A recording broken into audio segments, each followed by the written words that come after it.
Hello दोस्तों, PCS अभ्यास के ऑनलाइन स्टडी प्लेटफॉर्म में मैं निशांत आप सभी का स्वागत करता हूं। और आज हम लोग स्टार्ट करेंगे यूपी स्पेशल करंट अफेयर, जिसमें हम लोग सितंबर माह से लेकर जुलाई माह तक के करंट अफेयर को कवर करेंगे।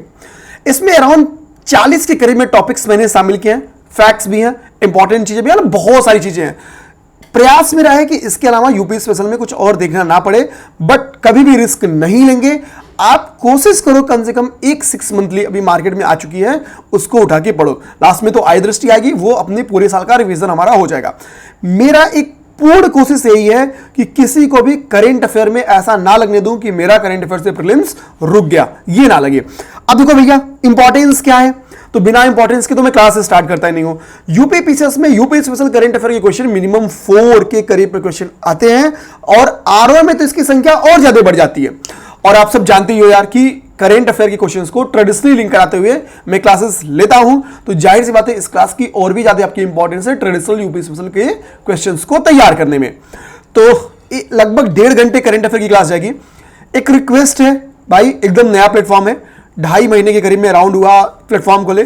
पढ़ाता तो मैं 4 साल से हूं, आप लोग कहीं ना कहीं मुझे देखे ही होंगे, तो बेटर होगा कि क्लासेस अच्छी लगे तो प्लीज चैनल को सब्सक्राइब कर लेना, वीडियो को लाइक कर लेना और कमेंट जरूर कर देना कि भैया क्लास कैसी थी, क्योंकि इस क्लास के पीछे लगभग 12 से 13 घंटे की स्टडी किया हूं। ठीक है, मैं एक शॉर्ट वीडियो डाल दूंगा, अभी मैंने किताब सारा पढ़ के नीचे फेंका हुआ है। और जो ये मेरे शॉर्ट नोट्स हैं, ठीक है, मैंने आपको हमेशा बताया है कि भैया ये देखो 6 पेज के फुल शॉर्ट नोट्स मैंने यूपी स्पेशल के बना के 3, ये चौथा पेज, ये आपका 5वां और ये आपका 6ठा पेज, फुल 6 पेज की करंट अफेयर बना के आपके सामने आया हूं। इन 6 पेज का जो पीडीएफ है वो आपको टेलीग्राम चैनल, जो कि पीसीएस अभ्यास का टेलीग्राम चैनल है, अब ये आपको टाइप करना होगा पीसीएस अभ्यास, और ये भी आपको करंट अफेयर के नोट्स मिल जाएंगे। ध्यान देना, यहाँ पे मैंने अपने जनवरी, फरवरी, मार्च, अप्रैल, मई, जून, जुलाई की करंट अफेयर के नोट्स शेयर कर दिए हैं। अभी मैं क्या किया हूं, यहाँ करूंगा इस क्लास के बाद से आपके यूपी स्पेशल के भी करंट अफेयर के नोट्स यहाँ पे शेयर कर दूंगा। जिसको नहीं मिलेगा वो भैया आप इस पे व्हाट्सएप कर लेना। अच्छा, व्हाट्सएप के लिए एक बात यहां से और बता दूं, देखो यूपी पीसीएस का जो टेस्ट सीरीज है वो मैं खुद ही यहाँ पे प्रिपेयर करता हूं, बहुत ही बेहतरीन टेस्ट सीरीज चलाई जा रही है। नेक्स्ट संडे यानी 25 तारीख से आपकी टेस्ट सीरीज स्टार्ट है, तो प्लीज इस नंबर पे कमेंट करके आप टेस्ट सीरीज से रिलेटेड जानकारी ले लीजिए। बकवास खत्म और सीधे काम हमारा चालू हो जाता है। तो भैया पहला टॉपिक जो हमारे लिए इंपॉर्टेंट है, इंपॉर्टेंट क्या है, हमको पता भैया कि राज्य पक्षी की अगर बात करें, स्टेट बर्ड ऑफ यूपी की बात करें, 2011 में पेपर में क्वेश्चन बन गया है कि उत्तर प्रदेश का राज्य पक्षी कौन सा है, तो भैया सारस क्रेन है। ओके, तो यानी ये क्या है, ये हमारा स्टेट बर्ड ऑफ यूपी है, स्टेट बर्ड ऑफ यूपी है। ये 2011 में क्वेश्चन पूछ गया है। अभी क्या हुआ है, इसकी गणना की गई वन विभाग के अधिकारियों की तरफ, इसकी गणना की। हमको पता है कि यूपी को हम लोग कई वन प्रभागों यानी फॉरेस्ट डिविजन्स में डिवाइड करते हैं। तो पता क्या चलता है कि वर्तमान में हमारे पास जो टोटल, ये याद करना मेरे भाई, टोटल सारस हमारे पास मौजूद है वो है 1991 पक्षी, 19,918 सारस क्रेन्स हमारे पास है। अब बात आती है कि ये सारे डाटा याद करेंगे, याद कर जाओ। देखो 19 का उल्टा करोगे तो 91 आ जाएगा, और 9 में से 1 माइनस करोगे तो 8 आ जाएगा। ठीक है, सिंपल सी बात। तो ये हमारे पास पक्षी हैं, लेकिन बात ये आती है कि क्यों इंपॉर्टेंट है, तो मैंने कहा ना वृद्धि हुई है। तो आप जब 2023 से इसकी तुलना करते हो वर्ष 2023 से, तो पता क्या चलता है कि इसमें 396 से अधिक वृद्धि दर्ज की गई। 2023 से इसमें 296 से अधिक पक्षी में वृद्धि दर्ज की गई है। अब बात आती है कि सर कहां पे, किस फॉरेस्ट डिवीजन में सर्वाधिक सारस क्रेन्स है, कहां पे मिनिमम सारस क्रेन्स है। तो भैया अगर हम लोग बात करेंगे मैक्स की, कि किस फॉरेस्ट डिवीजन में, एफडी मतलब फॉरेस्ट डिवीजन में, वन प्रभाग में सर्वाधिक सारस मौजूद है और किसमें मिनिमम, ये यहां से क्वेश्चन आना होगा। तो मेरा मानना है ये इंपॉर्टेंट हो सकता है, यहां से क्वेश्चन बन के आपके सम्मुख आए। अब देखो, अब हम लोग बात करेंगे फॉरेस्ट डिवीजन में, तो जहां पे मैक्सिमम है वो है आपका इटावा वन प्रभाग, Etawah forest division, Etawah forest division जहां पे मैक्सिमम है। और अगर हम लोग मिनिमम बात करें जिस फॉरेस्ट डिवीजन में दर्ज किया गया है, तो वो आपका हापुड़ है। हापुड़ में मिनिमम सारस क्रेन्स दिखी गई है। इटावा में जो सारस क्रेन दिखा गया उनकी संख्या 3289 है। 3200 से अधिक आप याद कर लो, या लगभग 3300 है, ऐसा कुछ करके याद कर लो। और जो हापुड़ में है, हापुड़ में इनकी संख्या 2 दर्ज की गई है, ओनली 2। तो मैक्सिमम कहां दर्ज की गई है, तो मैक्सिमम आपकी दर्ज की गई है इटावा फॉरेस्ट डिवीजन में, और मिनिमम कहां दर्ज की गई है, तो हापुड़ फॉरेस्ट डिवीजन में। इसी में एक इंपॉर्टेंट फैक्ट मेरे भाई ये बन के आता है, वो इंपॉर्टेंट फैक्ट ये है, एक फॉरेस्ट डिवीजन है आपका मऊ, तो मऊ फॉरेस्ट डिवीजन का क्या हालचाल है, मऊ फॉरेस्ट डिवीजन या वन प्रभाग, इसका क्या हाल है। देखो इसके पहले मऊ फॉरेस्ट डिवीजन में आपको सारस क्रेन नहीं दिखते थे, लगभग एक दशक यानी 10 साल के बाद यहां पे पहली बार फर्स्ट टाइम देखने को मिला है सारस क्रेन। और सारस क्रेन कुल 6 बर्ड्स, 6 पक्षियां सारस क्रेन की यहां पे देखी गई हैं फर्स्ट टाइम, FIRST यानी फर्स्ट टाइम, प्रथम बार यहां देखी गई हैं एक दशक में, पिछले अगले एक दशक में, एक दशक यहां लिख देता हूं यानी लास्ट 10 ईयर में। अब भैया हर बार की तरह कुछ होमवर्क रहेगा, होमवर्क हालांकि मैं आपको बता भी दूंगा इसका आंसर क्या है। बहुत सिंपल क्वेश्चन है, आप मुझे बताओ स्टेट ट्री क्या है, पीटी में क्वेश्चन बन के आया हुआ है। उत्तर प्रदेश का राज वृक्ष क्या है, ठीक है, और आप बताओ स्टेट फ्लावर क्या है, ठीक है, स्टेट फ्लावर क्या है। ओके, ये 2 चीज आपका हो गया होमवर्क, पहला होमवर्क, ये दूसरा होमवर्क। ओके, कमेंट बॉक्स में इसको कमेंट करो। अब देखो इंपॉर्टेंट थोड़ी सी नियुक्तियों के ऊपर चर्चा करेंगे। उन नियुक्तियों में आपका पहला है, उत्तर प्रदेश में भी मुख्य सूचना आयुक्त की नियुक्ति की गई है। और जो मुख्य सूचना आयुक्त की नियुक्ति की गई है ये पूर्व DIG है, ये ध्यान देना, ये कौन है, तो ये पूर्व DIG है, नाम है इनका RK विश्वकर्मा, ध्यान देना। तो मुख्य सूचना आयुक्त अभी कौन बनाया गया, चीफ इंफॉर्मेशन कमिश्नर, तो वो बनाए गए आपके RK विश्वकर्मा।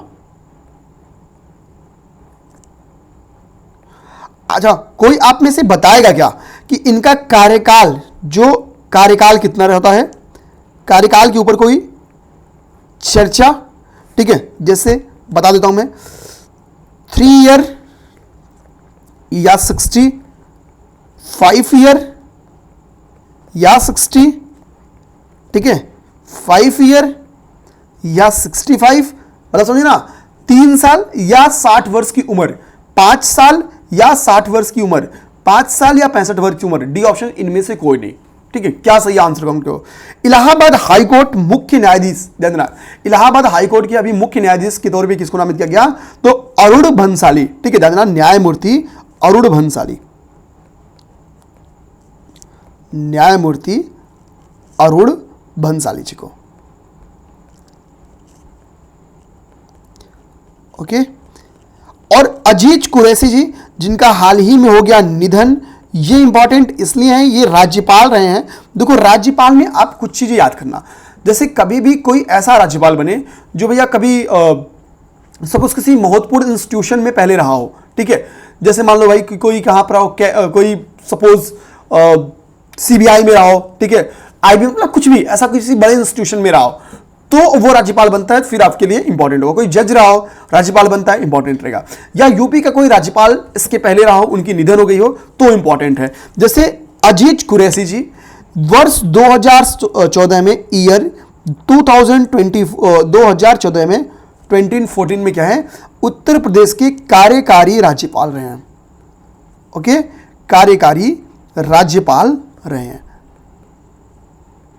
इसलिए इंपॉर्टेंट है। इसके लिए बस यही पॉइंट इंपॉर्टेंट भी है, जो पॉइंट इंपॉर्टेंट था केवल उतना। तो 3 इंपॉर्टेंट फैक्ट हो गया। मुख्य सूचना आयुक्त के पद पे नियुक्ति किसकी की गई, इलाहाबाद हाईकोर्ट के मुख्य न्यायाधीश के रूप में किसको चुना गया, अजीज कुरैशी जी, जिनका हाल ही में निधन हो गया, उनका यूपी से क्या संबंध है, तो यूपी के कार्यकारी राज्यपाल के तौर पर ये रहे हैं। अब हम लोग आएंगे नेक्स्ट, जो कि हमारा वेरी इंपॉर्टेंट है। देखो यूपी गवर्नमेंट क्या कर रही है, स्वरोजगार के ऊपर काफी काम कर रही है। यानी यूपी गवर्नमेंट का है कि भैया हम रोजगार देने की बजाय लोगों में खुद रोजगार जनरेट कर दें। तो इसके लिए क्या होगा, इसका सबसे अच्छा तरीका है कि आप MSME को बढ़ावा दो, MSME को बढ़ावा दो। ओके, MSME को बढ़ावा दो।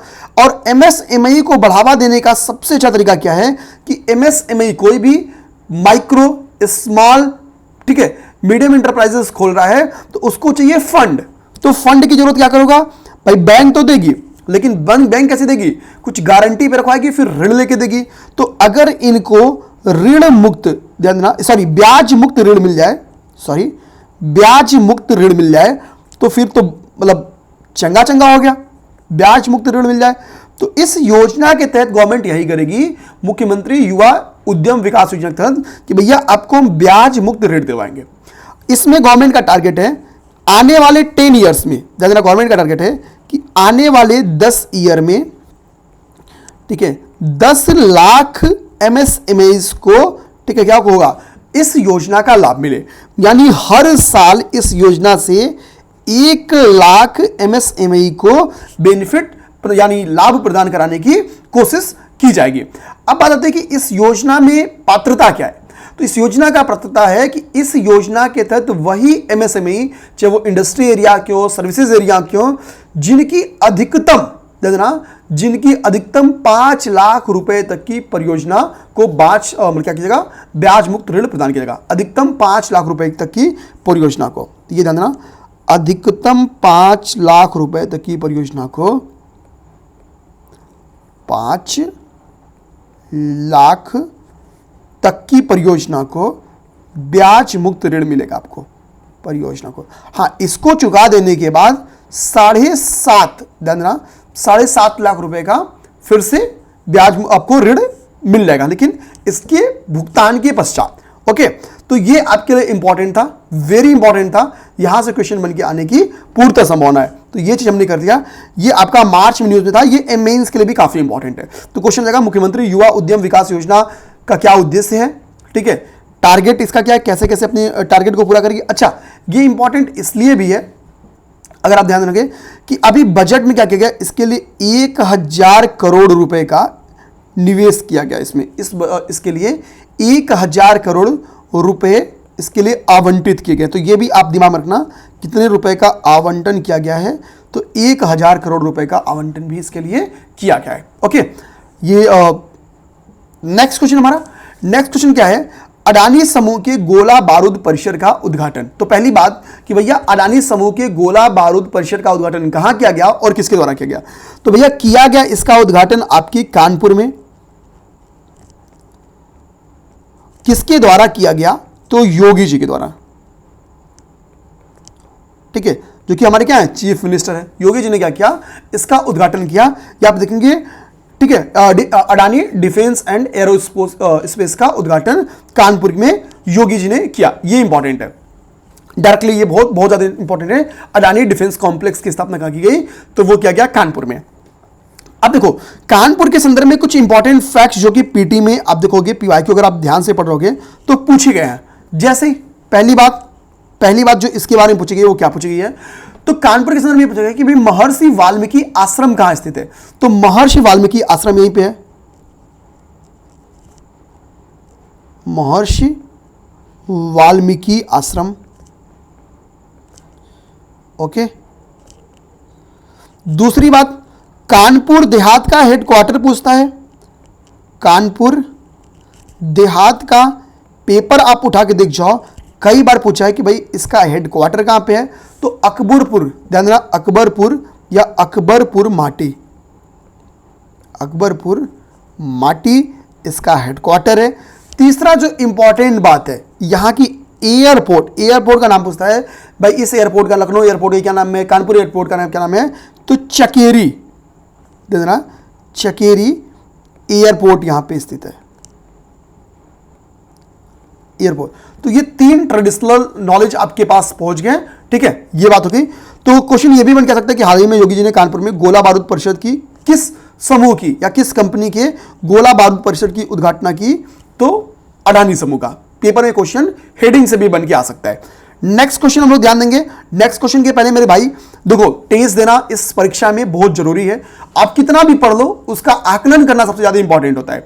और इस टेस्ट सीरीज की सबसे बड़ी विशेषता बताऊं तो भैया अभी 2.5 महीने पहले प्लेटफॉर्म खुला है, तो अभी हम करेंट में नए टेस्ट बना रहे हैं, बहुत बेहतरीन टेस्ट बना रहे हैं। पहली विशेषता इसकी तो यही है कि अपडेटेड है, नया है। हम 17 मार्च के टारगेट करते नहीं बनाए थे, हमने अभी एग्जाम को टारगेट कर रहे हैं, ठीक है। तो पहली विशेषता।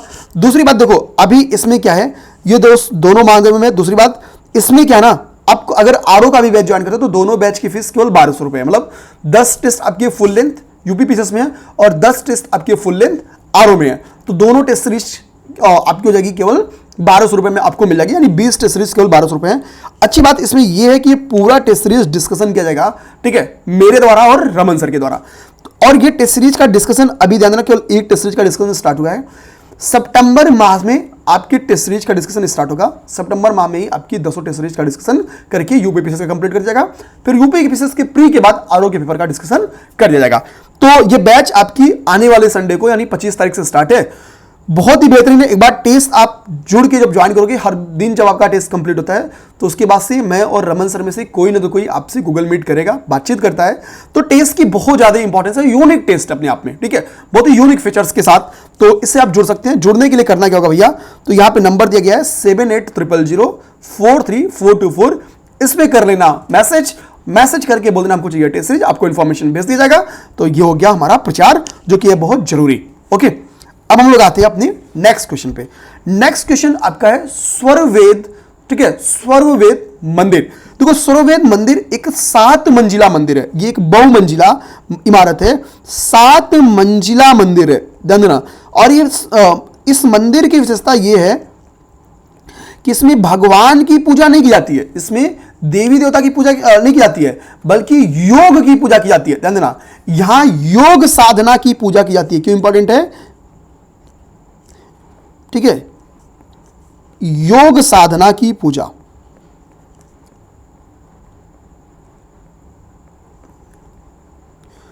अच्छा, कहां पे स्थित है यह स्वरवेद मंदिर? वाराणसी में। ओके, 7 मंजिला है तो कितनी इसकी ऊंचाई है? 180 फीट इसकी ऊंचाई है। तो यह मंदिर बनी कैसी है? तो भैया ये मकरान, ठीक है, मकरान या मकराना जो भी कह लो, ठीक है, मार्बल से, मकराना मार्बल से ये बनी है। ओके, ये हो गया। इस मंदिर की स्थापना किसके द्वारा की गई है? प्रणेता कौन है? तो इस मंदिर के प्रणेता है संत सदाफल महाराज। संत सदाफल महाराज जो कि विहंगम योग के प्रणेता हैं, जो कि विहंगम योग के प्रणेता हैं।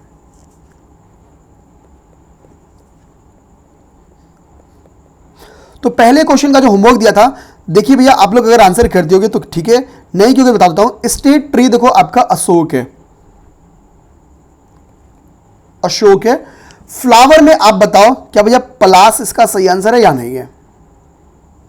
पलास इसका सही आंसर है, एस या नो, कमेंट। ओके, तो आंसर इसके हो गए। अच्छा, नेक्स्ट हम लोगों ने ये कर लिया, टेस्ट सीरीज का प्रचार देख लिया, स्वरवेद मंदिर हमने देख लिया।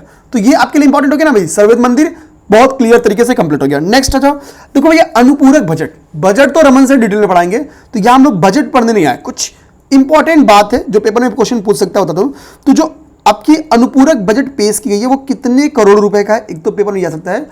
तो 28,760 करोड़ का नेट देखोगे 0.67 करोड़ रुपए का ये आपका अनुपूरक बजट रहा है। तो एक तो यही दिमाग में रखना, 760 करोड़ रुपए का ये आपका अनुपूरक बजट रहा है।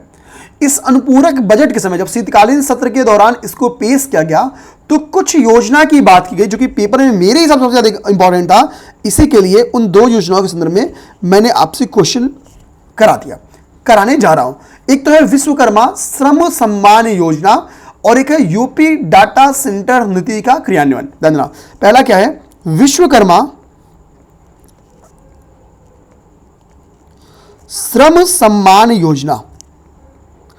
प्लीज भाई वीडियो अच्छी लगे तो वीडियो शेयर जरूर करना आप सब, क्योंकि न्यू प्लेटफॉर्म को जितना ज्यादा सपोर्ट करोगे, ठीक है, हमारे लिए मोटिवेशन के लिए बहुत ज्यादा जरूरी रहता है। ठीक,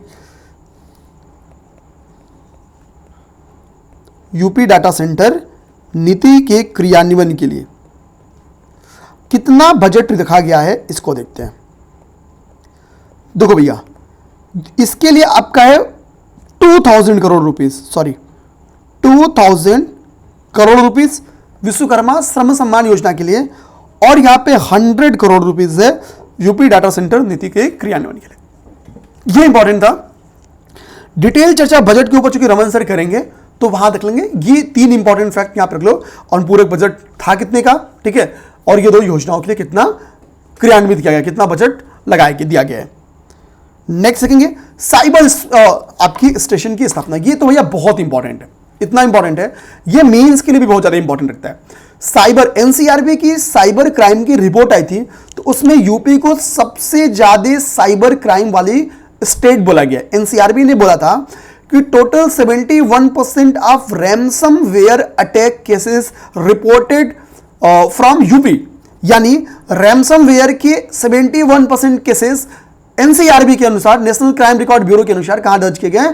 तो भैया वो दर्ज किए गए थे आपके साइबर यूपी में। तो यानी क्या है, यूपी साइबर क्राइम से बहुत ज्यादा जूझ रहा है। यूपी में क्या है, इससे पता चल रहा है कि भैया साइबर क्राइम बहुत ज्यादा है, साइबर क्राइम बहुत ज्यादा है।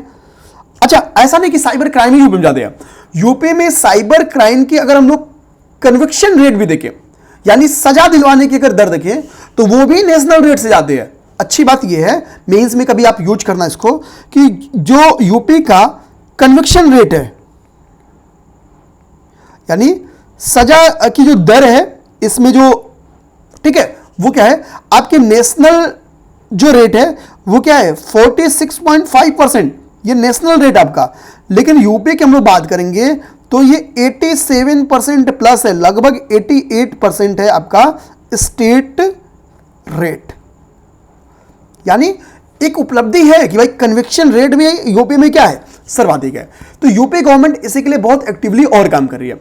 तो साइबर स्टेशन, इसकी स्थापना के संदर्भ में क्या बात है, यूपी के सभी जिलों में साइबर स्टेशन नहीं है, 18 जगहों पे इस वक्त साइबर स्टेशन हैं, 18 मंडलों में। अब क्या है, 57 जिलों में यूपी गवर्नमेंट का है कि भैया हम क्या करने वाले हैं, साइबर स्टेशन की स्थापना करने वाले हैं, ताकि जो साइबर क्राइम को बढ़ावा मिल रहा है उसमें कमी की जा सके। और इस 57 जो जिले के साइबर क्राइम स्टेशन हैं, इनका ऑफिसर कौन होगा? तो कोई एसपी रैंक का पुलिस ऑफिसर इसका अधिकारी होगा, एसपी रैंक का कोई पुलिस ऑफिसर। ये आपके पेपर में क्वेश्चन बन के आ जाएगा कि कुल कितने, तो ध्यान रखो कुल कितने जिलों में, तो 57।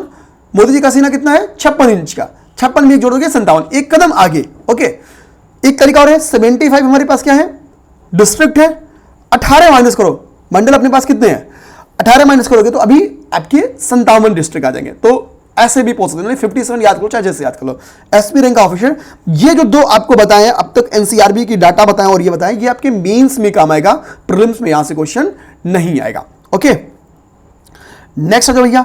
अब देखो, मोदी जी आपको लग रहा है ना एक राइफल चला रहे हैं, AK-203 असॉल्ट राइफल, पूरा नाम है क्लासिनको AK-203 असॉल्ट राइफल। देखो भैया, डिफेंस सेक्टर में यूपी काफी आगे बढ़ रहा है। डिफेंस कॉरिडोर की स्थापना यूपी में की गई थी, एक तमिलनाडु में, एक यूपी में, ठीक है।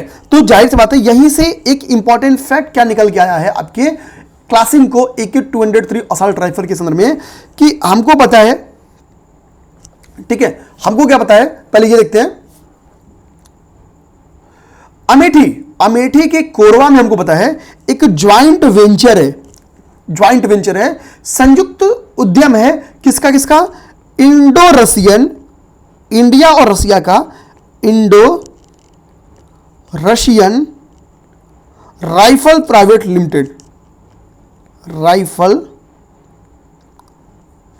लिमिटेड।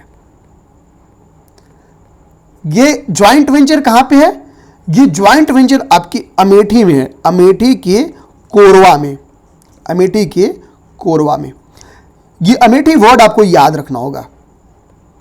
ओके, तो इस ज्वाइंट वेंचर ने क्या बोला कि भैया मैं इंडियन आर्मी को, भारतीय सेना को क्या करने वाली हूं, AK-203 असॉल्ट राइफल्स देने वाले हैं। भैया कितनी, क्या 2-4 संख्या में देने वाले हैं? तो नहीं, 27,000 AK-203 असॉल्ट राइफल्स हम क्या करने वाले हैं, देने वाले हैं भारतीय सेना को, ठीक है, देने वाले हैं भारतीय सेना को।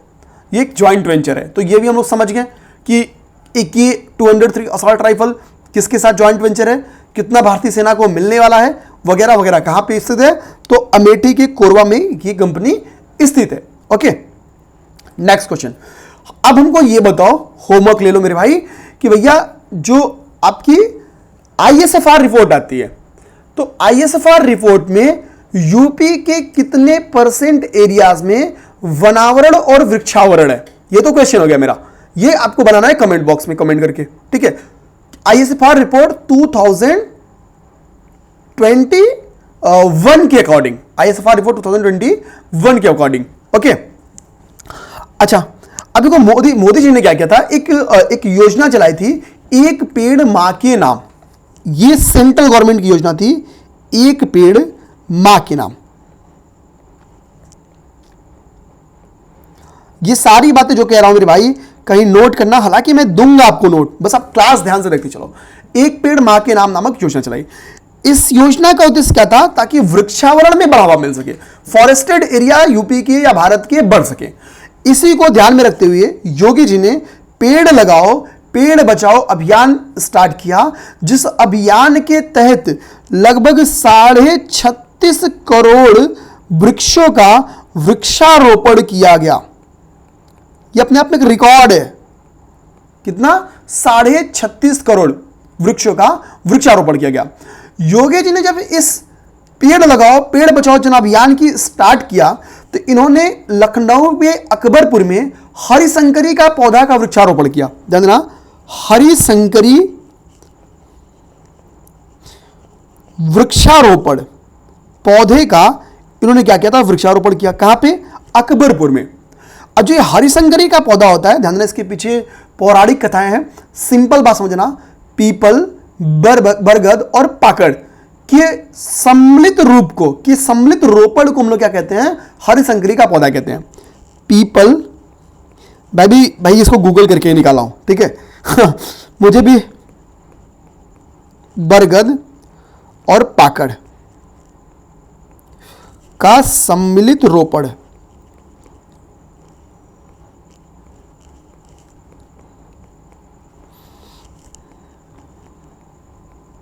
ओके ओके,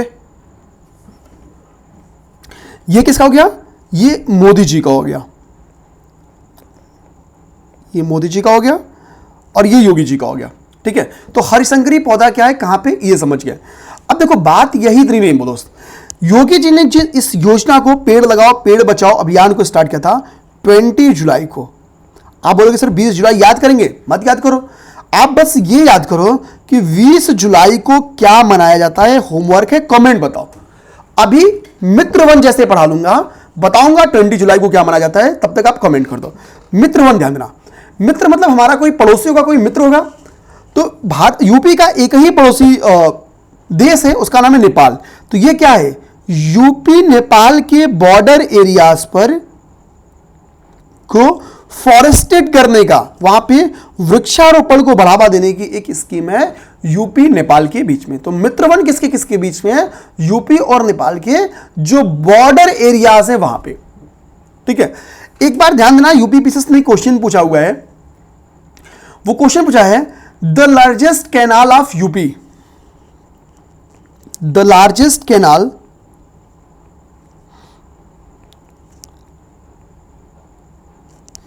ठीक है, कैनाल ऑफ यूपी, कि भैया यूपी का सबसे बड़ी कैनाल यानी नहर कौन सी है। ये यूपी पीसीएस ने क्वेश्चन पूछा हुआ है आपके पीवाईक्यू में। तो देखो ये आपकी जो कैनाल है उस कैनाल का नाम है शारदा कैनाल। शारदा कैनाल आपका नाम है, जो कि कहां पे स्थित है, जो कि आपकी शारदा रिवर या काली रिवर पे स्थित है। शारदा या काली रिवर पे स्थित है। अब ध्यान देना, मैं ये क्यों बता रहा हूं, ये इसलिए बता रहा हूं कि शारदा कैनाल बनी कहां पे है। ये शारदा कैनाल बनी है पीलीभीत में। जानना, ये शारदा कैनाल आपकी पीलीभीत में बनी है। और पीलीभीत क्या होता है, यूपी का एक ऐसा जिला है जो नेपाल से बाउंड्री शेयर करता है। ओके, तो यहां पे एक एडिशनल फैक्ट की आपकी तैयारी करा दिया। ये एक तो मैंने आपसे आईएसएफआर रिपोर्ट के बारे में ऑलरेडी क्वेश्चन पूछा है। लगभग 30 मिनट की क्लास होगी मेरे भाई, 30 मिनट की क्लास, उम्मीद करेंगे आपको बेहतरीन लगी हो।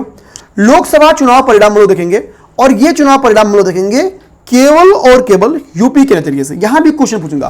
क्वेश्चन ये है, कमेंट बॉक्स में बताना है, नहीं मिले ढूंढ के बताओ कि यूपी से कुल कितने महिला एमपी चुनी गई हैं। यूपी से कुल कितनी महिला एमपी चुनी गई है। ये होमवर्क हो गया। अब देखो परिणाम की बात, टोटल कितनी सीट है, तो टोटल 80 सीट है, 80 सीट है। अगर हम लोग पार्टी वाइज परिणाम की बात करें तो सर्वाधिक सीटें जीती गई किसके द्वारा? तो सर्वाधिक सीटें आपकी जीती गई हैं सपा के द्वारा। सपा द्वारा 37 सीट एसपी ने जीती है। 33 सीटें आपकी भारतीय जनता पार्टी बीजेपी ने जीती है। तीसरी बड़ी पार्टी कौन सी है? कांग्रेस है। 6 सीट किसकी है? कांग्रेस की है। ओके, कितना हो गया? 37 और 33, 70, 6, 76। अब हमारे पास कितनी बची? 4 सीटें। 2 सीट आपकी किसने जीती है? तो 2 सीटें आपकी आरएलडी ने जीती है। 1 सीट आपका अपना दल और 1 सीट आपका जो लास्ट है वो आजाद समाज पार्टी ने जीती है। आजाद समाज पार्टी, ये इंपॉर्टेंट। अब हम लोग कुछ परिणाम देखेंगे। 3 नाम आपको याद करने होंगे। वो 3 नाम कौन से हैं? एक नाम है डॉक्टर महेंद्र शर्मा, याद कर जाओ, ये एमपी हैं। डॉक्टर महेंद्र शर्मा जो कि सर्वाधिक यूपी में सर्वाधिक वोटों से विजय प्राप्त किए हैं, ये बीजेपी के लीडर हैं। दूसरी आपको याद करना है अजेंद्र सिंह लोधी जो कि सबसे कम वोट से विजय प्राप्त किए हैं। ये कहां किस पार्टी के हैं? सपा। और तीसरा आपके हैं पुष्पेंद्र सरोज। पुष्पेंद्र सरोज। अब देखो ये किस, डॉक्टर महेंद्र शर्मा किस सीट से? ठीक है, तो गौतम बुद्ध नगर। गौतम बुद्ध नगर। अजेंद्र सिंह लोधी हमीरपुर सीट से हैं। हमीरपुर सीट से। पुष्पेंद्र सरोज की इंपॉर्टेंट है, ये यंगेस्ट एमपी हैं यूपी के, सबसे यंगेस्ट एमपी इन्हें चुन के भेजा गया, पुष्पेंद्र सरोज को। ये इंपॉर्टेंट फैक्ट्स थे जिनको आपको करा दिया। बेहद इंपॉर्टेंट फैक्ट था भाई, इसको करना है। कुछ भी ऐसा नहीं है जो इंपॉर्टेंट नहीं होगा और मैं आपको बकवास की चीज करा दूंगा। ठीक है भाई, ऐसा ना कभी हुआ है ना कभी होगा। ओके, देखो सुंदर भी बना दिया इसको। नेक्स्ट आते हैं, मैरून बैरेट। ठीक है, सेरेमोनियल परेड, ये सेरेमनी से संबंधित है, तो जाहिर सी बात है आईएएफ के हमको पता है कि गरुड़ सेना है। ठीक है, तो गरुड़ सेना के प्रशिक्षण का समापन था, इसी के उपलक्ष्य में मैरून बैरेट सेरेमोनियल परेड हुआ। तो एक तो इस परेड का संबंध किससे है? गरुड़ सेना, आईएएफ के गरुड़ आर्मी से। गरुड़ आर्मी का गठन कब हुआ था? ठीक है, एक बार ये फैक्ट चेक करना, शायद 2004 में हुआ था। एग्जैक्ट में फैक्ट्स मुझे मतलब थोड़ा डाउट है, बट सही है, मैं लगभग चांस हो सकता है। अच्छा, ये आएगा नहीं पेपर में ठीक है, परेशान मत होना अगर कोई नहीं ढूंढ पाओगे तो। अब आते हैं कि मैरून बैरेट सेरेमोनियल परेड हुआ कहां? तो ये आईएएफ का ध्यान देना है, यानी इंडियन एयर फोर्स का यूपी में जो चांदी नगर बेस है, ध्यान देना,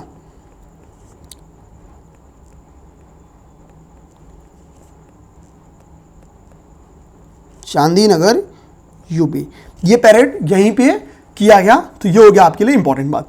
नेक्स्ट, महाराजा सुहेलदेव राज्य विश्वविद्यालय। आप अगर 2021 का शायद पेपर ध्यान देना, 21 या 22 का पेपर, तो 22 के पेपर, महाराजा सुहेलदेव राज्य विश्वविद्यालय पे क्वेश्चन बन के आया हुआ है। ठीक है, अच्छा उस वक्त क्या है, मोदी जी ने अनावरण किया था कि भैया कि हम क्या करने वाले हैं, यहां पे खोलने वाले हैं, महाराजा सुहेलदेव राज्य विश्वविद्यालय खोलने वाले हैं। कहां पे? आजमगढ़ में। लेकिन अभी क्या हुआ है, इसका उद्घाटन किया गया है। तो आजमगढ़ में कहां पे स्थित है? आजमगढ़, और ये दोबारा न्यूज में थी, इसके लिए ये आप लोग दिमाग में रख जाओ कि राज्य विश्वविद्यालय का संबंध आपके कहां से? आजमगढ़ से। थोड़ा सा हिस्ट्री में इंटरेस्ट रखते हो तो सुहेलदेव, महाराजा सुहेलदेव कौन थे, बस सर्च कर लो तो कुछ निकलने का फैक्ट देख लेना। अब नेक्स्ट हमारा है नमामि गंगे योजना। नमामि गंगे योजना क्यों इंपॉर्टेंट है ये आपको बताते हैं। देखो भैया, नमामि गंगे योजना के तहत क्या हुआ है, अभी मोदी जी ने 114 करोड़ रुपए का निवेश किया है। 114 करोड़ रुपए के निवेश से 3 सीवेज परियोजना बना रहे हैं। कहां पे? 3 सीवेज परियोजना बनाई जा रही है।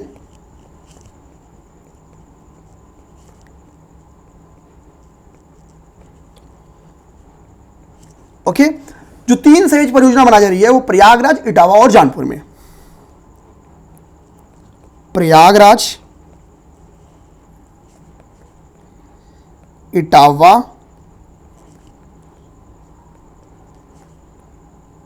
और जौनपुर में। ठीक है, जौन लिखा गया ना, जौनपुर। जौनपुर किसके याद में बनवाया था, किसने बनवाया था, बता देना आप लोग। ठीक है, तो ये 3 हो गया, आपका 3 हो गया। इसमें देखो प्रयागराज एक इंपॉर्टेंट फैक्ट है, प्रयागराज से रिलेटेड अक्सर कई सारे क्वेश्चन पेपर में बन के आते हैं, तो थोड़ा हम 5-7 प्रयागराज के बारे में इंपॉर्टेंट फैक्ट देखेंगे।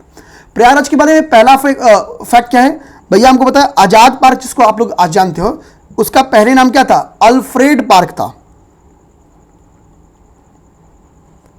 तो पेपर में आ जाए अल्फ्रेड पार्क कहां है, तो अल्फ्रेड पार्क आपका प्रयागराज में है। यहां पे ही क्या हुआ था कि चंद्रशेखर आजाद ने खुद को गोली मार ली थी। ठीक है, यह घटना किस तारीख की है, किस ईयर की है, यह भी पेपर में क्वेश्चन आ सकता है, तैयार रहो। सेकेंड जो यहां के लिए इंपॉर्टेंट है, कांग्रेस का जो पहला यहां पे सम्मेलन हुआ था वो हुआ था आपका 1892 में। यहां पे 1892 में यहां कांग्रेस सेशन हुआ है, तब इसकी अध्यक्षता WC बनर्जी ने किया है, WC बनर्जी द्वारा की गई है। ये एक इंपॉर्टेंट बात है। ठीक, अगर आपसे क्वेश्चन पूछे कि maximum population living in rural area, यानी किस जिले में सर्वाधिक जनसंख्या ग्रामीण जनसंख्या है, तो अगर हम लोग maximum population living in rural area देखेंगे तो ऐसे लिख देता हूं शॉर्ट में, पॉपुलेशन रूरल एरिया, तो उसका भी आंसर क्या हो जाएगा आपका, प्रयागराज हो जाएगा। ओके, प्रयागराज हो जाएगा। ये आपके लिए इंपॉर्टेंट हो गया। प्रयागराज मिनरल्स में देखोगे तो ये क्या है, आपकी सिलिका सैंड के लिए काफी फेमस है। सिलिका सैंड यहां पाई जाती है, या ग्लास सैंड यहां खूब पाई जाती है, सिलिका सैंड। इसके अलावा और क्या यहां पे इंपॉर्टेंट है, ठीक है, निराला आर्ट, देखना निराला आर्ट गैलरी यहीं पे स्थित है। निराला आर्ट गैलरी यहीं पे स्थित है।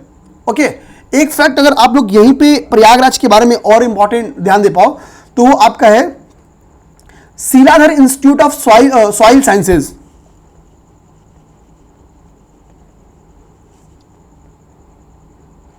Sheeladhar Institute of Soil Sciences, ये आपकी प्रयागराज में स्थित है। तो प्रयागराज के बारे में 1, 2, 3, 4, 5, 6 फैक्ट्स हमने देख लिया। ये काफी इंपॉर्टेंट फैक्ट है जिसको हमको समझना था। ऑटोमेटेड ड्राइविंग टेस्ट ट्रैक, ये इंपॉर्टेंट क्यों है, तो देखो ऑटोमेटेड ड्राइविंग टेस्ट ट्रैक खोला गया कहां पे, अयोध्या में। अयोध्या में ध्यान देना, अभी मंदिर संग्रहालय भी टाटा ट्रस्ट के द्वारा खोला गया अयोध्या में, याद रखना।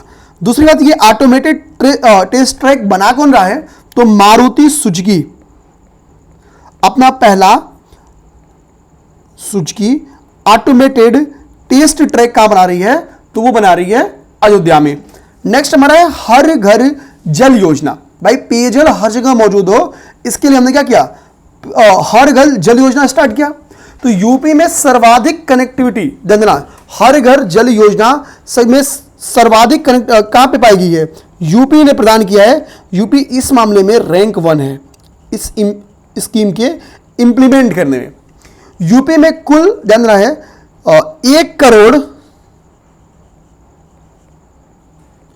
60,57,065 फैमिली को 65 फैमिलीज को हर घर जल योजना से जोड़ा गया। तो यूपी इसमें रैंक 1 है, ध्यान देना। तो नमामि गंगे योजना की स्कीम इंपॉर्टेंट थी। अभी यहां इस योजना के 3 से पर योजना स्टार्ट की जा रही है, प्रयागराज, इटावा, जौनपुर में। Automated driving test track Ayodhya में इसको खोल रहा है कौन? मारुति सुजुकी। ये इसकी पहली ऑटोमेटेड ड्राइविंग टेस्ट ट्रैक है। हर घर जल योजना में यूपी रैंक 1 पे है। अब बताओ मोदी जी ने हर घर जल योजना किस वर्ष लाई थी? कमेंट बॉक्स में इसका आंसर देना जरूरी है। ओके, नेक्स्ट क्वेश्चन, मीराबाई जन्मोत्सव। भैया ध्यान देना, पेपर में क्वेश्चन बन के आता है कालानुक्रम में कि भाई मीराबाई, गुरु नानक देव, कबीर दास, तुलसीदास, इनका कालानुक्रम अरेंज करने के लिए। आप हिस्ट्री उठा के देखना, जब भक्ति मूवमेंट देखोगे वहां मिलेगा, तो एक बार जाके देख लो, पहला काम।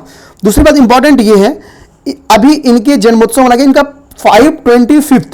525वां जन्मोत्सव था, जिसको अभी क्या किया गया? सेलिब्रेट किया जा रहा है। ठीक है, 525, ये एग्जैक्ट डाटा इंपॉर्टेंट है। कहां पे सेलिब्रेट किया जा रहा है? तो भैया मथुरा में। ओके, बेहद इंपॉर्टेंट फैक्ट है, ये दिमाग में रखना आप लोग को। अगला आएंगे अमनगढ़ टाइगर रिजर्व। ये आप देखना, यहां पे फोटो में दुधवा टाइगर रिजर्व की बात कर रहा है, पीलीभीत टाइगर रिजर्व की बात कर रहा है, अमनगढ़ टाइगर रिजर्व की बात कर रहा है, रानीपुर टाइगर रिजर्व की बात कर रहा है। आप बताओ ये टाइगर रिजर्व हैं कहां? Dudhwa tiger reserve, Pilibhit tiger reserve, Amangarh tiger reserve, या अमानगढ़ टाइगर रिजर्व, या रानीपुर टाइगर रिजर्व। इनको अमानगढ़ टाइगर रिजर्व। अब ध्यान देना, ये इंपॉर्टेंट क्यों है इसको समझो। देखो, अभी अमानगढ़ टाइगर रिजर्व न्यूज में इसलिए है, ये टाइगर रिजर्व में क्या हुआ? टाइगर की संख्या में वृद्धि दर्ज की गई है। जब टाइगर गणना किया गया तो वहां पे टाइगर की संख्या में वृद्धि दर्ज की गई। और अमानगढ़ टाइगर रिजर्व आपका है कहां पे? तो बिजनौर में, बिजनौर में स्थित है। ठीक है, बिजनौर में स्थित है। चलो भैया, एक यहां पे आपको बता देते हैं आपका दुधवा नेशनल पार्क। बताओ, दुधवा नेशनल पार्क, बताओ क्या बता दे रहा हूं? दुधवा नेशनल पार्क आपका कहां पे स्थित है? लखीमपुर खीरी।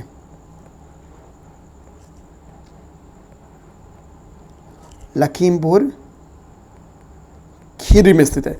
अब यहां पे दो चीज ध्यान देना, आपको हो गया यहां पे, ठीक है, दुधवा टाइगर रिजर्व हो गया, अमानगढ़ टाइगर रिजर्व हो गया, यहां पे बचा आपका पीलीभीत टाइगर रिजर्व, और ये बचा रानीपुर टाइगर रिजर्व। अब बताओ इसका लोकेशन कहां स्थित है?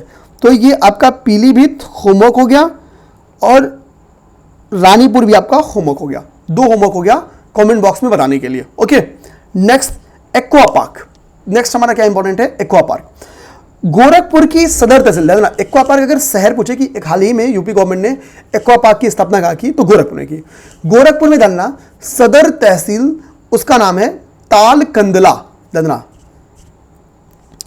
सदर तहसील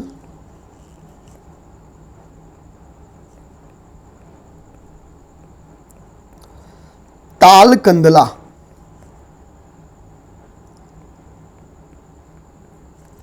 गोरखपुर। यहां पे स्थापना की गई है एक्वा पार्क की। यहां पे स्थापना किसकी की गई है? एक्वा पार्क की। ओके, यहीं पे चलो एक चीज और आपको बता दूं, होमवर्क है 25, जब नेक्स्ट टॉपिक पढ़ाऊंगा इसको आके इसका आंसर बता दूंगा। अब बताओ, यूपी गवर्नमेंट ने अभी हाल ही में कहां पे भेड़ बकरी पालन प्रशिक्षण केंद्र कहां खोला? प्रशिक्षण यानी ट्रेनिंग सेंटर, इसको कहां खोली? यूपी गवर्नमेंट ने इसे कहां खोली है? ठीक, यूपी का में 2020 में क्वेश्चन बन गया था कानपुर और लखनऊ सिटी के बारे में। तो कहा था कि कानपुर और लखनऊ सिटी, ठीक है, बिकेम ठीक है million cities as per census of India. मतलब ये मिलियन सिटी बन गई जनसंख्या के मामले में सेंसस 2011 के अकॉर्डिंग। किस सेंसस के अकॉर्डिंग किस साल? तो जना कानपुर बनी थी 1971 में मिलियन सिटीज, और 1981 में लखनऊ बनी थी। तो पहले कानपुर बनी थी मिलियन सिटी, फिर लखनऊ बनी थी। यूपी पीछे 2020 में क्वेश्चन बन गया था, ये मैंने नोट किया था, आपको बताया बस नहीं हूं, तो ये भी बता दिया।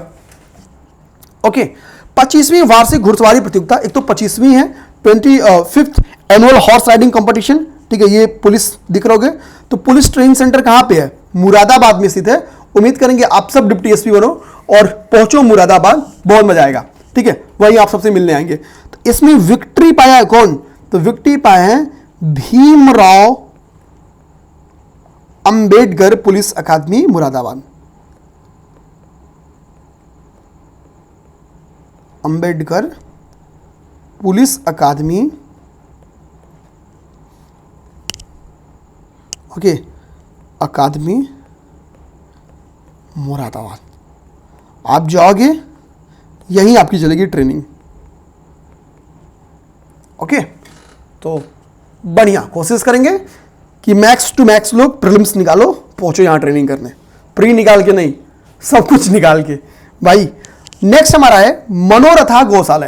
ध्यान देना, मनोरथा गौशाला इंपॉर्टेंट ये है, देखो काऊ की कुछ ब्रीड के बारे में क्वेश्चन बन के आता है। ये भी आप लोग, जो चीज मुझे याद आता जा रहा है मैं बताते चल रहा हूं, थोड़ा सा कर लेना काम काऊ की कुछ ब्रीड के बारे में। अब देखो यूपी गवर्नमेंट क्या करिए, टूरिज्म को बढ़ावा देने की बहुत कोशिश करिए, तो उसने गो पर्यटन नीति लेके आया। यूपी गवर्नमेंट ने क्या किया, या उत्तर प्रदेश पर्यटन बोर्ड ने क्या किया, गो पर्यटन नीति लेके आई। गो पर्यटन नीति के तहत ही क्या किया गया है कि आपका मनोरथा गौशाला की स्थापना की गई। मनोरथा गौशाला की जो स्थापना की जा रही है वो कुल 10 हेक्टेयर 10 हेक्टेयर जमीन पर की जा रही है, जमीन पर की जा रही है। इसमें लगभग 2000 के करीब में गाय रहेंगी। ठीक है, ध्यान देना। इंपॉर्टेंट बात यह है कि किसकी तर्ज पर किया जा रहा है, तो स्विट्जरलैंड की तर्ज पर। आप बोलोगे सर स्विट्जरलैंड में ऐसा क्या है, स्विटर लिख देना, स्विट्जरलैंड, स्विट्जरलैंड की तर्ज पर। आप बोलोगे सर स्विट्जरलैंड में ऐसा क्या है, क्यों हम लोग उसकी तर्ज पे बना रहे हैं, स्विट्जरलैंड में तो हमारी तर्ज पे बनाना चाहिए। देखो स्विट्जरलैंड में गौशालाओं में गायों को नॉर्मली बांधा नहीं जाता है, तो यहां भी क्या जगह गौशाला में एक बड़ी गौशाला रहेगी, गाय बांधी नहीं रहेंगी, वो फ्री रहेंगी, वो इधर उधर अपना चरेंगी, मतलब बधी नहीं रहेंगी। ठीक है, तो इस कुछ ऐसी व्यवस्था यहां पे की जाएगी। तो स्विट्जरलैंड के तर्ज पे भैया ये भी आपको याद रखना होगा। एक सेकंड का पॉज लूंगा।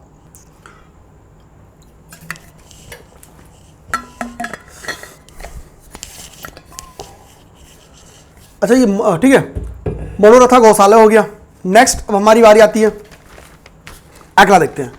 अगला आपका इंपॉर्टेंट क्या है, यूपी का पहरा एरोमा क्लस्टर। इसको बहुत डिटेल में मैंने करंट अफेयर की क्लास में आपको पढ़ाया हुआ है, देना। इसमें बस एक बार रिवीजन समझो, ये आपके लिए रिवीजन की मकसद से कोई बहुत इंपॉर्टेंट है। इसकी स्थापना कहाँ की जा रही है, तो बाराबंकी में। इसको पायलट प्रोजेक्ट के तौर पे स्थापित किया जा रहा है। ठीक है, तो किसके द्वारा, CI map, CIMAP, CI map के द्वारा इसकी स्थापना की जा रही है। कहां पे, बाराबंकी यूपी में, बाराबंकी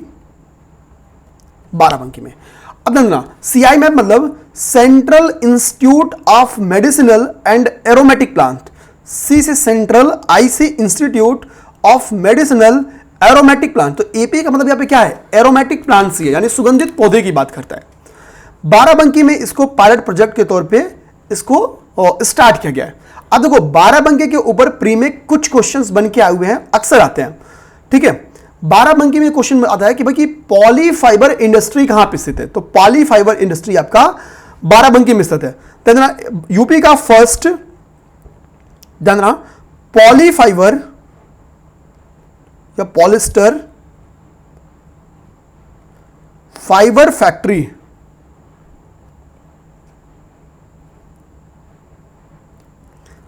इन यूपी आपकी 1987 में लगाई गई थी यहीं पे। ठीक है, इससे पता क्या चलता है, इससे पता चलेगा कि पॉलीफाइबर इंडस्ट्री के लिए क्या फेमस है, तो बाराबंकी पॉलीफाइबर इंडस्ट्री के लिए फेमस है।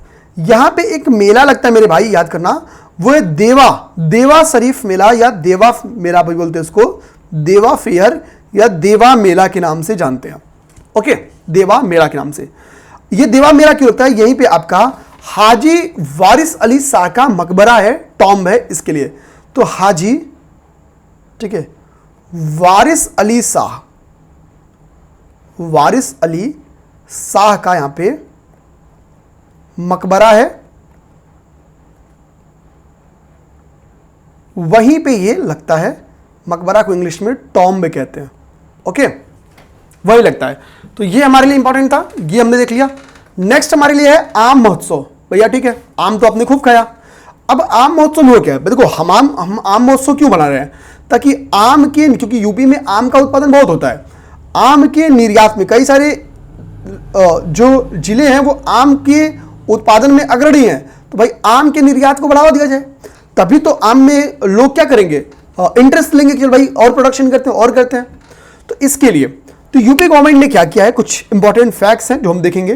पहली बात कि ये महोत्सव मनाया कहाँ गया, तो ये महोत्सव लखनऊ में मनाया गया। एक तो पीटी में क्वेश्चन आ जाएगा, इस महोत्सव का आयोजन कहाँ किया गया, लखनऊ में।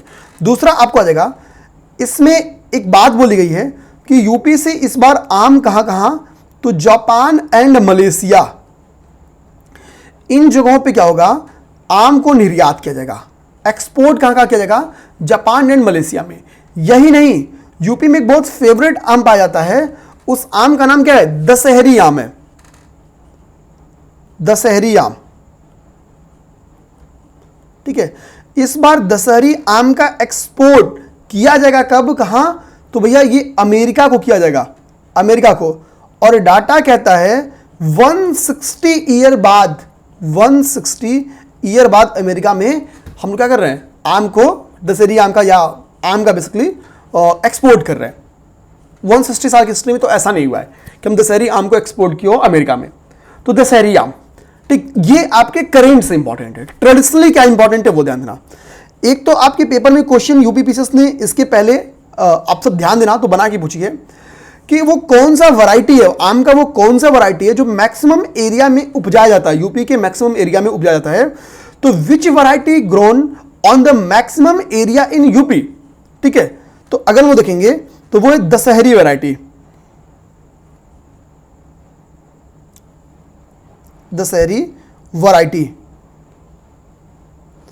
ठीक है, इसका उत्पादन क्या किया जाता है, मैक्सिमम एरिया में किया जाता है, मैक्सिमम एरिया इन यूपी, इसका उत्पादन होता है।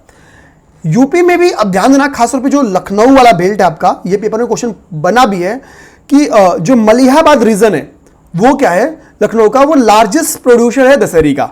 मलिहाबाद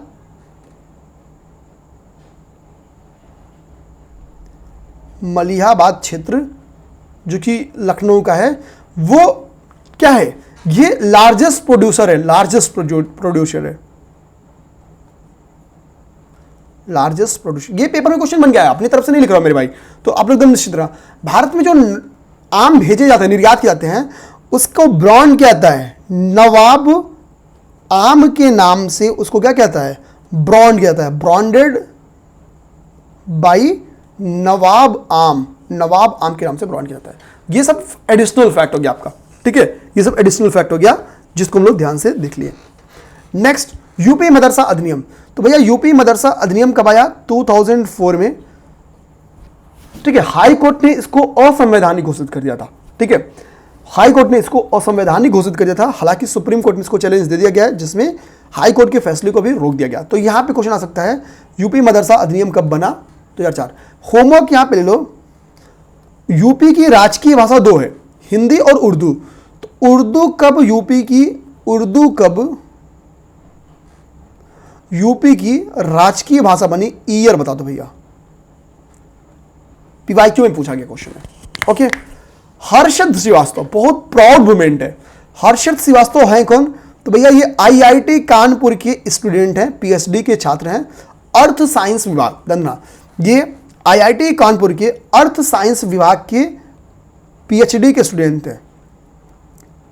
ठीक, इन्होंने अपने शोध में ये बताया कि भैया अंडमान निकोबार का जो द्वीप है, जिसका नाम है नारकोंडम द्वीप, नारकोंडम द्वीप, यहां पे इन्होंने स्टडी करके बताया कि यहां पे क्या है, तेल एवं गैसेस के रिसोर्सेस हैं। इन्होंने बताया कि यहां पे क्या है, तेल एवं गैस के रिसोर्स हैं, तेल एवं गैस रिसोर्स है। और बाद में इस बात की पुष्टि भी अभी की गई है कि हां, यहां पे एक लेयर है जो संभावित है कि तेल और गैस की है। ठीक, तो ये बहुत प्राउड मोमेंट की बात है कि ये हर्षद श्रीवास्तव ने बताया, जो कि आईआईटी कानपुर के स्टूडेंट है, अर्थ साइंस विभाग से ये पीएचडी कर रहे हैं। तो भैया ऐसे बेमतलब का पीएचडी नहीं कर रहे हैं, पढ़े लिखे हैं। सेडिमेंट्री बेसिन में अभी आया है कि नारकोंडम द्वीप के सेडिमेंट्री बेसिन में इन्होंने इसके संकेत दिए थे, जिसकी लगभग साइंटिस्ट ने भी पुष्टि कर दी कि हाँ, एक ऐसी लेयर मौजूद है। ओके, तो ये भी एक बड़ी उपलब्धि है जो कि आपके लिए इंपॉर्टेंट रखती है। ये नया है, यूपी मदरसा अधिनियम के बारे में बहुत डिटेल में पढ़ाया हूं, केवल 2004 में बताया हूं। आम महोत्सव के बारे में इतने डिटेल में पिछली बार नहीं पढ़ाया हूं, अगर पढ़ाया भी होगा तो बहुत डिटेल में पढ़ाया हूं। अगला आता है एशिया का दूसरा बड़ा फिश मार्केट। देखो एशिया का आधुनिक, अगर ये पूछे कि एशिया का पहला आधुनिक फिश मार्केट कहां बना, तो एशिया का पहला आधुनिक फिश मार्केट, पहला फर्स्ट मॉडर्न यानी आधुनिक फिश मार्केट, मछली बाजार, तो इसका आंसर हो जाएगा चंदौली। लेकिन जो हेडिंग है, अगर वो क्वेश्चन पूछ किया जाए Asia second largest fish market हाल ही में कहां इसकी स्थापना की गई, तो ध्यान देना मेरे भाई, इसको 2 पॉइंट, अगर आपको नहीं दिख रहा होगा तो दूसरा कलर सेलेक्ट करेंगे, ठीक है, 2.125 हेक्टेयर में लगभग 50 करोड़ रुपए की लागत से इस फिश मार्केट को बनाया जा रहा है। ठीक है, कहां पर बनाया जा रहा है, तो मुरादाबाद में,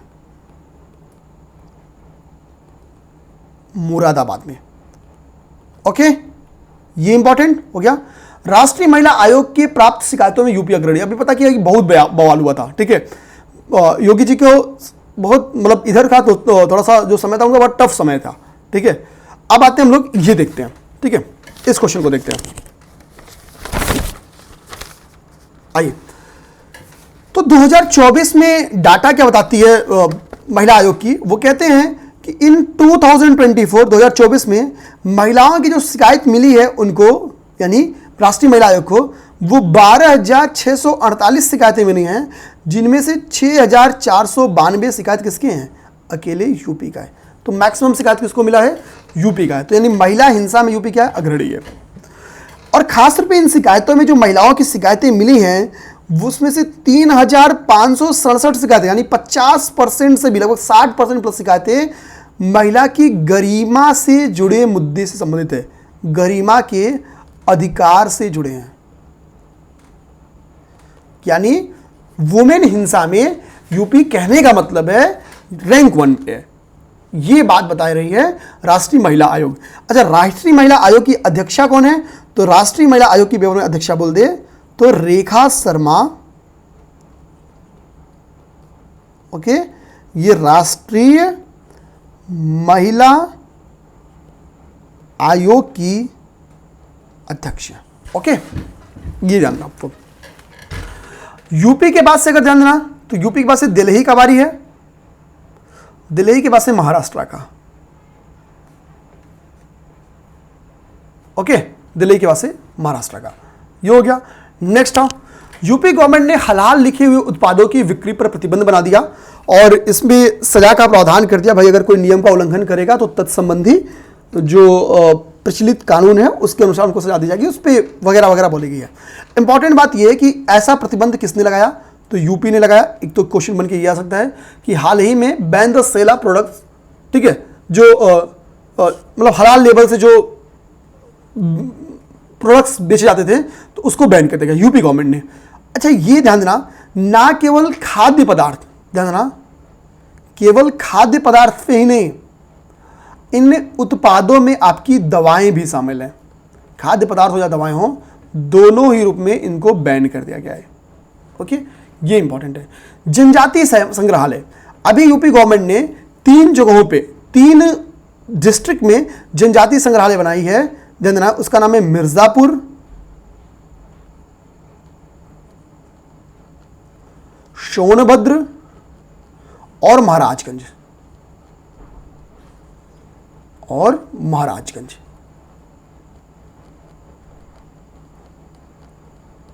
ठीक है, महाराजगंज। देखो सोनभद्र, अगर हम लोग ये क्वेश्चन में आ जाए कि लार्जेस्ट, अब ये तो क्वेश्चन हो गया, ये तो हेडिंग का आंसर हो गया। अब पीआईक्यू में क्वेश्चन बन के आया हुआ भी है, लार्जेस्ट शेड्यूल ट्राइब्स पॉपुलेशन, यानी लार्जेस्ट जनसंख्या कहां पे शेड्यूल ट्राइब की, इन यूपी। तो भैया ये 2011 के सेंसस के अनुसार सबसे ज्यादा सोनभद्र में है। सोनभद्र के बाद से बलिया की बारी है, फिर देवरिया की बारी है। ओके, ये हो गए आपके टॉप 3 सेंसस 2011 के अनुसार। ओके, सोनभद्र की जो इंपॉर्टेंट ट्राइब्स हैं उनका नाम याद कर लो आप लोग। उनके नाम में आपका पहला है अगरिया,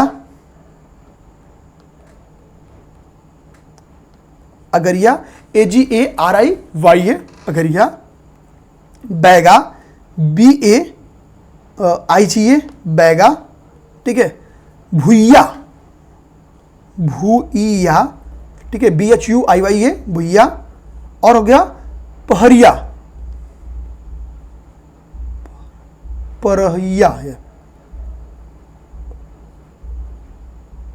रिया, परहरिया है, ठीक है। ये एक बार सेपरेटली परहरिया के ऊपर क्वेश्चन बन गया है कि कहां की ट्राइब से। तो सोनभद्र की ये पीटी में क्वेश्चन बन गया हुआ है, इसके लिए मैंने इसको यहीं पे करा दिया। अगर आपसे पूछे कि लार्जेस्ट ट्राइब इन यूपी कौन सी है, ध्यान देना, लार्जेस्ट ट्राइब की बात पूछे तो ये दिमाग में रखना, आपकी ये है गोंड ट्राइब, गोंड ट्राइब। तो भैया ये एडिशनल नॉलेज हो गया, ये एडिशनल नॉलेज हो गया, ये एडिशनल नॉलेज हो गया आपकी जो करेंट में इंपॉर्टेंट है, मिर्जापुर, सोनभद्र और महाराजगंज। मेंस के पेपर में भी GS5 में संग्रहालय के ऊपर क्वेश्चन है। अभी एक मंदिर संग्रहालय आपकी अयोध्या में भी बनाई गई है। उत्तर प्रदेश रक्षा औद्योगिक गलियारा, मैंने आपसे बताया देखो यूपी गवर्नमेंट मतलब दो जगहों पे गलियारे की स्थापना की जा रही थी, एक तमिलनाडु में 3 साल पहले यूनिवर्स में था और एक यूपी में। यूपी में जो गलियारा उत्तर प्रदेश रक्षा औद्योगिक गलियारा बनाया गया है, ठीक है, Uttar Pradesh defence industrial corridor बनाया गया है, वो कुल 6 नोडल एरिया से गुजरती है। वो 6 एरियाज आपकी स्क्रीन पे दिख भी रहेंगे। ये आपका हो गया अलीगढ़, देखना, ये आपका हो गया क्या, अलीगढ़ हो गया, ये आपका झांसी हो गया, लखनऊ हो गया, कानपुर हो गया, सॉरी ये आगरा हो गया था ना, ये झांसी हो गया और ये आपका चित्रकूट हो गया। तो ये 6 जो नोडल एरियाज हैं, क्वेश्चन पेपर में आ सकता है कि उत्तर प्रदेश औद्योगिक रक्षा गलियारा किन राज्यों से किन जिलों से गुजरता है, अलीगढ़, लखनऊ, कानपुर, चित्रकूट, झांसी और आगरा। एक तो ये आपको जो नोडल एरियाज हैं इनके बारे में दिमाग में रखना चाहिए। यानी यूपी गवर्नमेंट क्या कर रही है, कहने की डिफेंस उत्पादों को बढ़ावा दे रही है ताकि भारत को आत्मनिर्भर किया जा सके, ठीक है। ये यहाँ पे देखो आईटी यहाँ पे लिखा है कि डिफेंस इंडस्ट्री बन रहा उत्तर प्रदेश, ठीक है। देश के 2 डिफेंस कॉरिडोर में से एक उत्तर प्रदेश में स्थापित है, एक तमिलनाडु, मैंने बताया। 6 नोड्स हैं इसके, ये मैंने आपको बता दिया, ठीक है। आईटी कानपुर और ITBHU इसके सेंटर ऑफ एक्सीलेंस के तौर पर इसको नामित किया गया, ये सारी बात यहाँ बता रहा है। ये तो बात होगी, अब न्यूज में क्यों आया है, चर्चा में क्यों आया है। तो एक चीज जानना कि यूपीडा जो है इसकी नोडल एजेंसी है, यूपीडा इसकी EIDA यूपीडा इसकी नोडल एजेंसी है। एक तो फैक्ट आप लोग ये याद कर लो। अभी हुआ क्या है कि 25,000 करोड़ रुपए का एक MOU साइन किया गया है, ठीक है, किन के बीच में, तो जाकर यूपीडा और अडानी डिफेंस, ब्रह्मोस एरोस्पेस और DRDO के साथ टोटल 154 प्लस यानी 154 से अधिक रक्षा विनिर्माण सौदों को लेके, रक्षा विनिर्माण सौदा हुआ है, यानी MOU साइन किया गया है किसके किसके बीच में, तो ठीक है, यूपीडा और अडानी डिफेंस, ब्रह्मोस एरोस्पेस और DRDO के बीच में, ठीक है।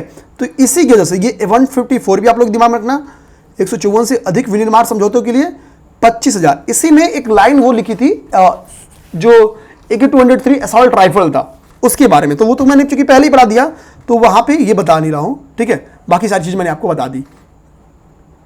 अहिच्छत्र ये एक महाभारतकालीन स्थल है, महाभारतकालीन स्थल है।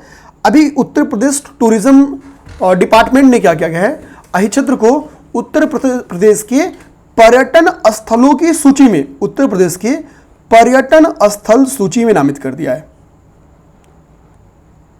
ओके, अब जब ये पर्यटन स्थल सूची में नामित हो गया तो भाई जो जानते हैं पहले से तो आएंगे ही आएंगे, जो लिस्ट देख के आते हैं कि यूपी में क्या क्या घूमने लायक है, वो लोग क्या करेंगे, अहिच्छत्र घूमेंगे।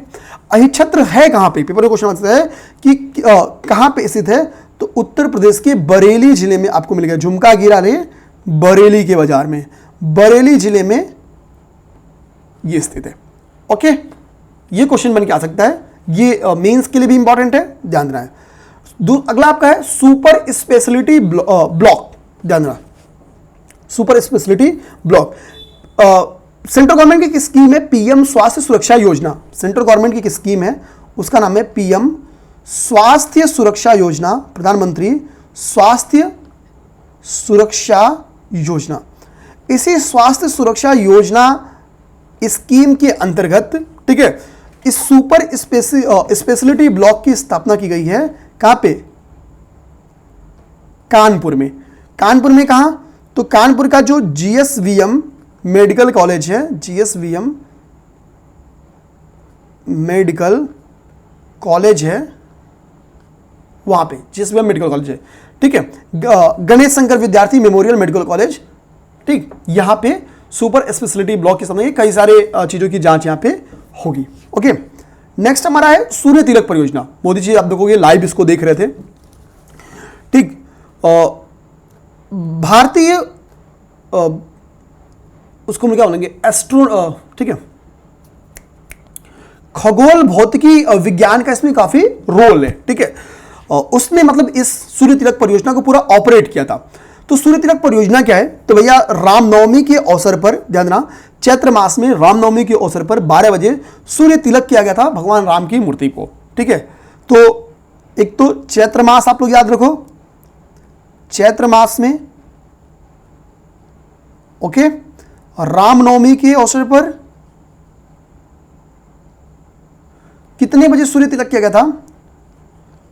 तो 12 बजे 12 AM पे। कितने मिनट किया गया था? तो लगभग 6 मिनट।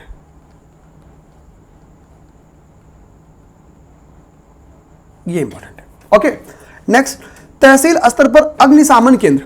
भाई मतलब ये क्या है? कहीं ना कहीं आपदा में सुरक्षा की यूपी गवर्नमेंट की बहुत बेहतरीन परियोजना है। तो पहला ऐसा राज्य बन गया UP. UP is the first state जिसने तहसील स्तर पर अग्निशमन केंद्र खोला है। तो तहसील स्तर पर अग्निशमन केंद्र खोलने वाला यूपी पहला राज्य है, पहला राज्य है। पीटी में क्वेश्चन बन क्या सकता है कि यूपी फायर एंड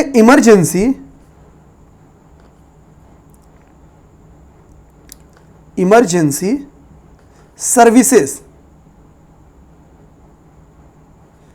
की स्थापना कब की गई? तो 1944 में इसकी स्थापना की गई, 1944 में। यह भी पीटी में क्वेश्चन बन के आ सकता है अगर ट्रेडिशनली भी जाएगा तो। ओके, एमवी गृह, एमवी निषाद राज का अभी हाल ही में क्या किया गया? जलावतरण किया गया मोदी जी के द्वारा बनारस में, ठीक है। अब एमवी गृह किस रिवर में उतारी गई है और एमवी निषाद राज किस रिवर में उतारी गई है? ये इंपॉर्टेंट है। तो एमवी गृह उतारा गया है सरयू नदी में, सरयू नदी में, और एमवी निषाद राज कहां उतारा गया है? गंगा नदी में। कहां पे? गंगा नदी में। गंगा नदी हमको पता है भाई कि इसका जो ओरिजिनेट होती है, जो इसका उद्गम होता है, वो गोमुख ग्लेशियर, गोमुख ग्लेशियर से होता है, नियर गंगोत्री, गंगोत्री। ओके, अच्छा ये है क्या? ये दोनों बोट्स की विशेषता ये है कि ये हाइब्रिड इलेक्ट्रिक, ठीक है, कैटामरन जहाज है। ये हाइब्रिड इलेक्ट्रिक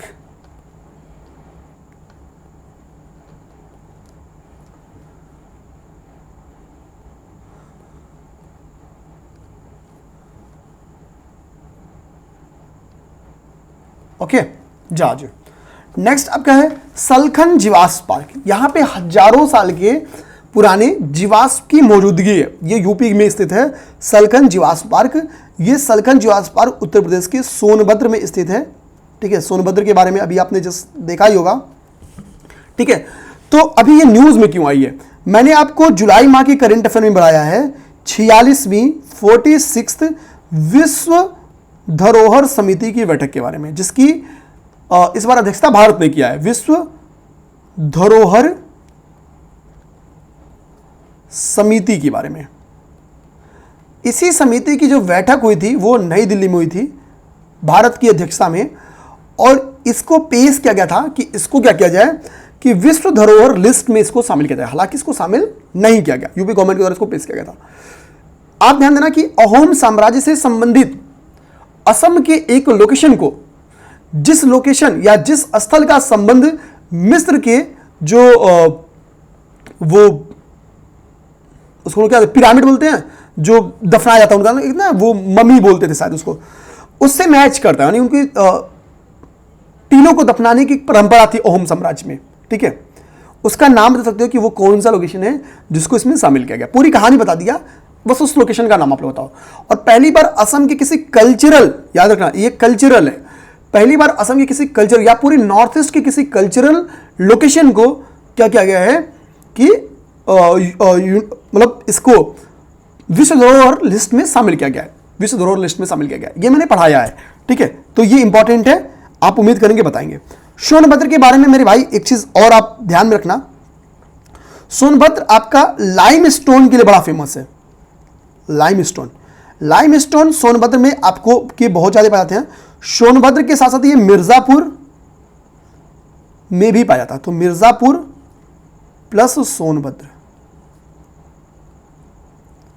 इन दोनों जगहों पे पाया जाता है लाइमस्टोन। ओके, यूपी की अगर बात करेंगे तो वैसे तो मिनरल्स को लेके बहुत सक्षम यूपी नहीं है, लेकिन second largest limestone in India वो यूपी है, यूपी में सर्वाधिक है, सेकेंड लार्जेस्ट है।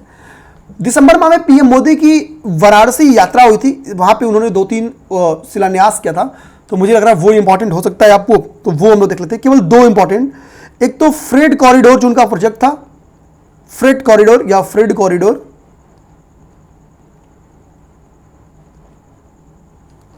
Project, second locomotive works, important है, क्यों इंपॉर्टेंट है बताते हैं। लोकोमोटिव वर्क्स, देखो इसने अपना क्या किया, 10,000वां इंजन बनाया था, जिसको मोदी जी क्या करेंगे, हरी झंडी दिखा देंगे, तो ये भी उपलब्धि है भाई, 10,000वां रेल इंजन बना चुके हैं लोकोमोटिव वर्क्स। दूसरा क्या है, फ्रेट कॉरिडोर, आप देखोगे ये कहां से कहां के बीच का है, तो ये पंडित दीनदयाल उपाध्याय नगर, पंडित दीनदयाल उपाध्याय नगर से लेकर डंदना भावपुर, न्यू भावपुर के बीच में ये फ्रेट कॉरिडोर है, डेडिकेटेड फ्रेट कॉरिडोर है, जिसका उद्घाटन मोदी जी ने किया है, जिसका उद्घाटन मोदी जी ने किया। तो ये 2 चीज आपके लिए इंपॉर्टेंट थी, जिसको हम लोग देख लिए। अगला है एस्पिरेशनल ब्लॉक प्रोग्राम की पहली डेल्टा रैंकिंग जारी की गई। अब देखो हमको होता है कि एस्पिरेशनल जैसे आकांक्षी जिला कार्यक्रम चला था, उसी तरह से आकांक्षी ब्लॉक कार्यक्रम चला था, एस्पिरेशनल ब्लॉक प्रोग्राम चला था, ठीक है, एस्पिरेशनल ब्लॉक प्रोग्राम चला था, ठीक है। अब उसमें क्या हुआ था, उसी के तहत क्या किया गया है, अभी हाल ही में नीति आयोग ने NITI नीति आयोग ने हमको बताया, ये योजना आयोग की जगह पे आई है 1 जनवरी 2015 को, ओके, प्राइम मिनिस्टर इसकी अध्यक्षता करते हैं।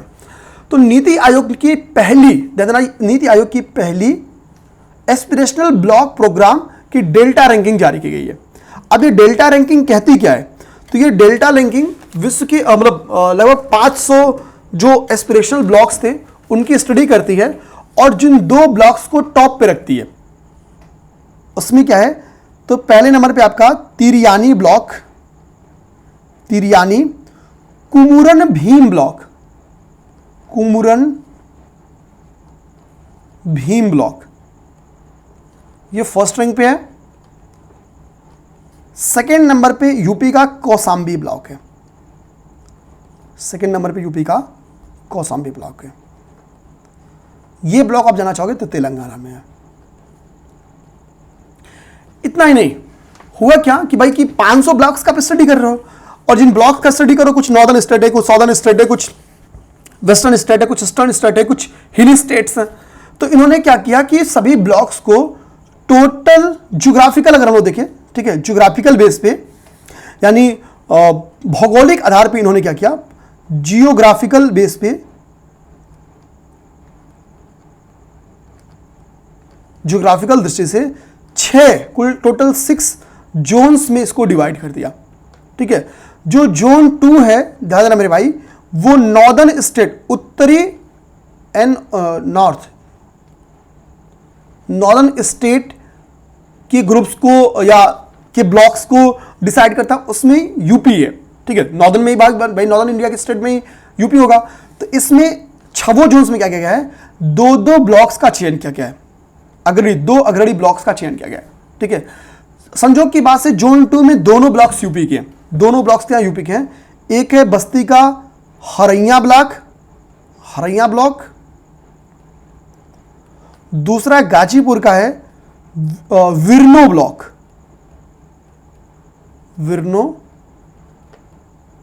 ब्लॉक।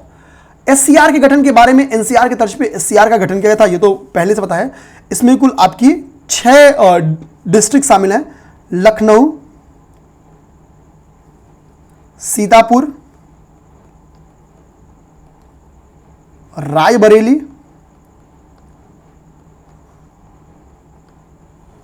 उन्नाव, बाराबंकी और हरदोई। ओके, इसमें लखनऊ का एरिया जो सबसे कम है और हरदोई का एरिया एससीआर में सर्वाधिक नामित किया गया है।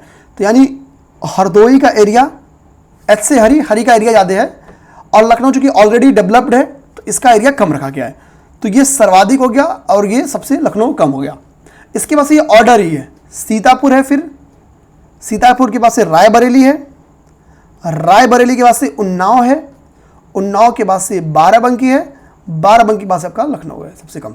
तो ये क्या है, क्षेत्र के अनुसार कौन बड़ा क्षेत्र है जिसको एससीआर में शामिल किया गया, कौन छोटा क्षेत्र है। हरदोई की अगर आप बात करोगे तो इसके लगभग 6000 स्क्वायर किलोमीटर के एरिया को इसमें शामिल किया गया है, और लखनऊ के लगभग 2528 स्क्वायर किलोमीटर एरिया इसमें शामिल किया गया है।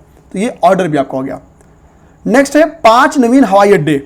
ठीक है, यहां पे ध्यान देना, कहां पे, अलीगढ़, आजमगढ़, श्रावस्ती, मुरादाबाद और चित्रकूट। इन जगहों पे ये हुआ कि भैया जनवरी माह में ज्योतिरादित्य सिंधिया जी आए थे यूपी घूमने, जनवरी में आए थे। तो उन्होंने बोला कि भाई मैं यूपी में 5 जगहों पे क्या करूंगा, मेरा प्लान है कि मैं हवाई अड्डे खोलूं। यूपी में ऑलरेडी 14 हवाई अड्डे रेगुलेटेड है। ठीक है, ये भी अगर खुल जाता है तो 14 और 5 कितना हो जाएगा, टोटल 19 हवाई अड्डे टोटल यूपी में हो जाएंगे। ओके, तो ये पेपर में क्वेश्चन बन क्या सकता है। इस तरीके से करंट अफेयर अपना हो गया समाप्त। आप नॉर्मली देखोगे तो लगभग हमने 35 से 40 टॉपिक्स किए हैं। इसके जो करंट अफेयर के नोट्स हैं वो नोट्स मैं आपको शेयर कर दूंगा। ठीक है, और क्लास बहुत इंपॉर्टेंट है। देखो, आप बाकी चाहे जितना पढ़ दो, पढ़ने का कोई अंत नहीं है, लेकिन जब हम इंपॉर्टेंट की बात करते हैं तो ये बहुत इंपॉर्टेंट है। इसके बाद से मैं हमेशा सजेस्ट करूंगा आप एक बुक जरूर फॉलो करो। जैसे मैंने अभी बोला, आप घटनासार देख लो, बाद में आय दृष्टि आएगी तो हम करा देंगे। जो मेरी करंट अफेयर की क्लासेस को बहुत बेहतरीन तरीके से फॉलो करेगा, जब आय दृष्टि की मैगजीन उसके हाथ में तो हलवा लगेगा। वो मैगजीन पढ़ना बड़ा आसान रहेगा, मेरे लिए पढ़ाना, आपके लिए पढ़ना। फिर वही रिक्वेस्ट मेरे भाई, नई प्लेटफॉर्म है तो प्लीज सपोर्ट की जरूरत है, सपोर्ट करो, चैनल को ज्यादा से ज्यादा शेयर कर लो, सब्सक्राइब कर लो, और अपने दोस्तों और वीडियो को लाइक कर दो, कमेंट कर दो, जैसा वीडियो लगा आपको। जय हिंद, जय भारत।